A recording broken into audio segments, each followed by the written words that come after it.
శ్రీమాత్రే నమః. మిత్రులందరికీ నూతన తెలుగు సంవత్సర శుభాకాంక్షలు. ఈ సంవత్సరం పరాభవనామ సంవత్సరం. సంవత్సరం పేరులోనే పరాభవం అనేటువంటిది ధ్వనిస్తూ ఉంది. అందువలన కొద్దిగా ఈ సంవత్సరం అంతా కూడా ప్రతి రంగంలో ఉన్నటువంటి వాళ్ళకి కూడా చిన్న చిన్న పరాభవాలు ఎదురుపడేటువంటి అవకాశం ఉంటుంది. ఈ పరాభవం నుంచి బయటపడాలనుకున్నప్పుడు మనం నిజాయితీగా, అలాగే మంచితనంతో, నిత్యం చిరునవ్వుతో మనం ఉన్నట్టయితే ఎటువంటి పరాభవానికి లోనవ్వకుండా మన గౌరవాన్ని మనం కాపాడుకోవచ్చని చెప్పి తెలియజేయడం జరుగుతుంది. అలాగే ఈ పరాభవన సంవత్సరం పంచాంగ శ్రవణంలో మనకి నవనాయకుల ఫలితాలు చెప్పడం జరుగుతుంది.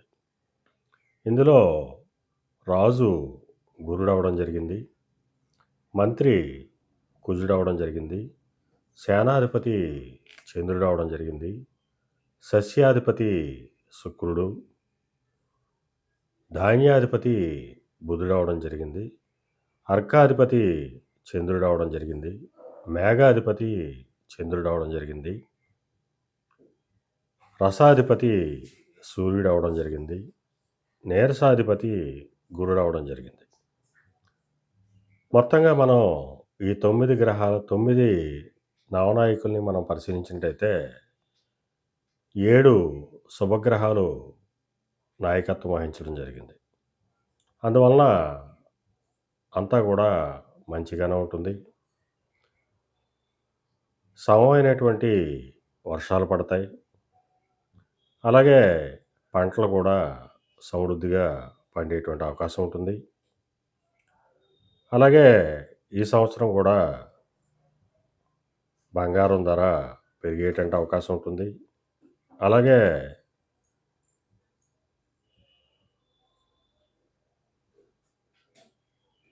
రత్నాలు ఇటువంటివన్నీ కూడా మనకి పట్టు వస్త్రాలు ఇవన్నీ కూడా ధరలు పెరిగేటువంటి అవకాశం ఉంటుంది. మంత్రి కుజుడు అవడం వల్ల ఇప్పుడు మనకి యుద్ధాలు జరుగుతున్నాయి. ఈ యుద్ధాలు కొనసాగేటువంటి అవకాశం ఉంటుంది. దాంతోపాటు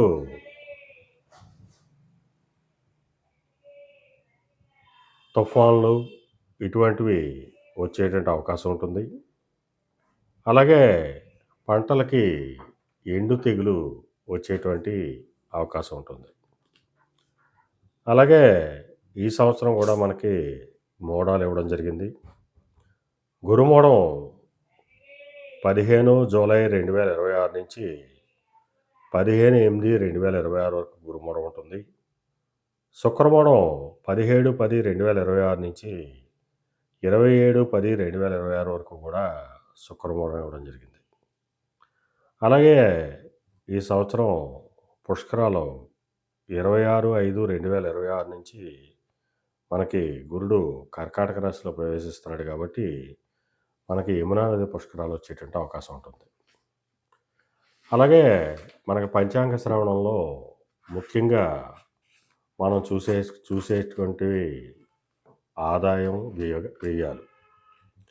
ఇవి మేషరాశికి ధనం 11, రుణం 5, వృషభ రాశికి ధనం 5, ఖర్చు 14, మిథున రాశికి ఆదాయం 8, ఖర్చు 11, కర్కాటక రాశికి ఆదాయం 2, ఖర్చు 11, సింహరాశికి ఆదాయం 5, ఖర్చు 5, కన్యారాశికి ఆదాయం 8, ఖర్చు 14, తులారాశికి ఆదాయం 5, ఖర్చు 14, వృశ్చిక రాశికి ఆదాయం 11, ఖర్చు 5, ధనుర్రాశికి ఆదాయం 14, ఖర్చు 11, మకర రాశికి ఆదాయం 2, వ్యయం 8, కుంభరాశికి ఆదాయం 2, ఖర్చు 8, మేన్ రాశికి ఆదాయం 14, ఖర్చు 11.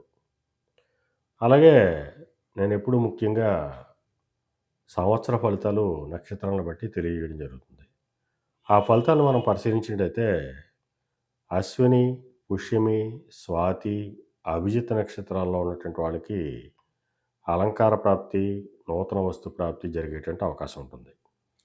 భరణి, ఆశ్లేష, మూల, విశాఖ, శ్రవణం ఈ నక్షత్రాలకి ఆరోగ్య భంగం, శస్త్రచికిత్సలు జరిగేటువంటి అవకాశం ఉంటుంది. కృత్తిక, మక, అనురాధ, ధనిష్ట నక్షత్రాలకి ఆరోగ్యం చేకూరుతుంది, ఆయుర్వృద్ధి కలుగుతుంది. రోహిణి, పుబ్బ, జ్యేష్ఠ, శతతార నక్షత్రాలకి ధనలాభం, కార్యజయం కలుగుతుంది. మృగశిర, ఉత్తర, మూల, పూర్వభద్ర నక్షత్రాలకి నమ్మక ద్రోహాలు, కలహాలు కలిగేటువంటి అవకాశం ఉంటుంది. ఆరుద్ర, హస్త, పూర్వాషాఢ, ఉత్తరాభాద్ర నక్షత్రాలకి ఉన్నతమైనటువంటి కీర్తి, ఉన్నతమైనటువంటి స్థితి, చేసేటువంటి వ్యాపారాలు లాభాలుగా సాగేటువంటి అవకాశం ఉంటుంది. పునరసు, చిత్త, ఉత్తరాషాఢ, రేవతి ఈ నక్షత్రంలో జన్మించినటువంటి వారికి విరోధాలు, మాట పట్టింపులు, కొట్లాట్లు ఇటువంటివి జరిగేటువంటి అవకాశం ఉంటుంది. అలాగే ఈ సంవత్సరం మనకి గ్రహణాలను పరిశీలించినట్టయితే